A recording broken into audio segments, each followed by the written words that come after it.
बिस्मिल्लाहिर्रहमानिर्रहीम। या रब मेरे लिए ऐसा दरवाज़ा खोल दे जिसकी वसात मुझे हैरान कर दे। ज़िंदगी में खूबसूरती बस इसी में है कि आपकी वजह से आपके इर्द-गिर्द लोगों के चेहरे पर मुस्कुराहट फैली रहे। जिन लोगों की तन्हाइयाँ पाक होती हैं, उन लोगों की दुआएं कभी रद्द नहीं होती।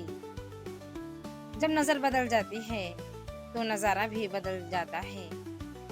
छोटी चीज़ों में खुश होना सीखिए, बड़ी चीज़ें खुद ही आपका मुकद्दर हो जाएगी। सिर्फ अपने आप को साफ रखना निस्फ़ ईमान नहीं, अपनी सोचों और दिल को भी साफ रखना चाहिए। खुद को सबसे बेहतर समझ लेना ये एक ऐसी बीमारी है जो इंसान को किसी काबिल नहीं छोड़ती।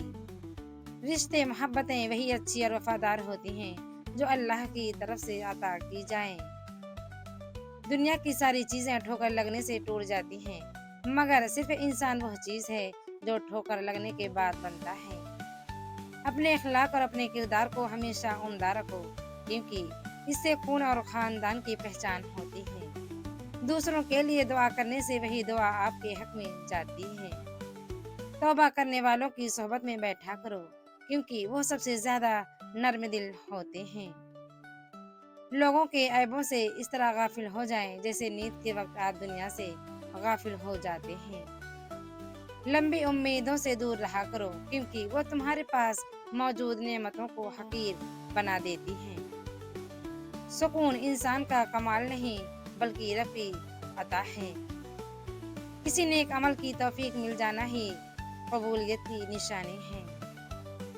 जब हम अल्लाह से मोहब्बत करते हैं तो वो हमारे दिलों में उन्हीं लोगों को बसने देता है जो हमारी मोहब्बत के अहल हों। नमाजें सुकून देने लगती हैं जब हम उनको वक्त पर अदा करने लगें। मोमिन गमगीन हो सकता है, मगर नाउम्मीद नहीं। हर बात में अल्लाह का जिक्र करोगे तो हर काम में अल्लाह को अपने साथ पाओगे।